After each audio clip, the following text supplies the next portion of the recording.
Net episode లో కాకుండా ఈ రోజు ఎపిసోడ్ లో వచ్చిన ఫ్యామిలీస్ హింట్స్ తో మోత మోగించారు. ముందుగా కళ్యాణ్ ఫ్యామిలీ కళ్యాణ్ చూసి వాళ్ళ మదర్ చాలా గర్వపడ్డారు. తో పాటు కళ్యాణ్ కి కప్పుకి చాలా దగ్గరలో ఉన్నాం, ఊహించలేనంత సపోర్ట్ వచ్చింది. ఇంకా 4 వారాలు మాత్రమే ఉంది కాబట్టి ఎవరిని నమ్మకు, తప్పు జరిగినప్పుడు స్టాండ్ తీసుకునే వస్తానని చెప్పి చివరికి ప్రామిస్ కూడా చేయించుకున్నారు. కళ్యాణ్ కి చాలా పెద్ద హింట్స్, తన కప్పుకి చాలా దగ్గరగా ఉన్నాడని చెప్పి తనకు అర్థమై ఉంటుంది. నెక్స్ట్ రీతు వాళ్ళ మదర్ నాకేం చెప్పొచ్చో ఇక్కడ ఏం చేస్తున్నావు అని క్వశ్చన్ చేస్తూ గేమ్ ఇంత బాగా ఆడుతున్నావు కదా, ఎందుకు గేమ్ మీదే ఫోకస్ చేయి, మిగతా వాటి మీద కాదు, అర్థమైంది అని చెప్పారు. దాంతో పాటు తనుజాతో తనకున్న ఫ్రెండ్షిప్ ని హైలైట్ చేశారు. అలాగే తనుజ, ఇమ్మాన్యుయల్, రీతు వాళ్ళ గ్రూప్ గా ఉంటే బాగుంటది, అది ముగ్గురికి పాజిటివ్ అవుతుంది. ముఖ్యంగా రీతుకి పెద్దతో ఉండమని చెప్పి సలహా ఇచ్చినట్టు అనిపించింది.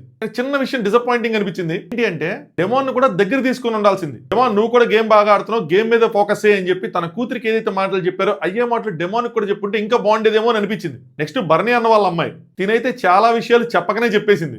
బయట భరణి గారిది దివ్య బాండ్ నెగిటివ్ అవుతుందని చెప్పి ఆగానే తనుజాని అక్క అని పిలవటం, తనుజాని హక్ చేసుకోవటం, తనుజాది భరణి అన్నది బాండ్ బాగుంటుందని చెప్పి 1కి 2 సార్లు చెప్పడం, అలాగే అట్ ద సేమ్ టైం దివ్యాని మీది కొద్దిగా కమాండింగ్ గా ఉంటుందని చెప్పడం, అలాగే తనలో ఉన్న మేజర్ ఎలిమెంట్ ఏదైతే ఫైర్ ఉందో ఆ ఫైర్ ఇంకా తీసుకురండి అని చెప్పడం, సుమనన్నతో వచ్చిన కామెడీ యాంగిల్ హైలైట్ చేయడం. అందరు ఫ్యామిలీస్ లో కన్నా భరణి వాళ్ళ అమ్మాయి చాలా అంటే చాలా హింట్లు భరణి గారికి ఇచ్చారు. ఇంకా భరణి గారు వాటిని ఎలా యూజ్ చేసుకొని కెప్టెన్ అవుతారు, టాప్ పైకి వెళ్తారు అన్నదే point. Complete episode review link బయోలో ఉంది, అలాగే బ్రాడ్కాస్ట్ ఛానల్ కూడా ఉంది. Please do watch it. Bigg Boss updates and reviews కోసం ఈ పేజ్ ని ఫాలో కొట్టండి.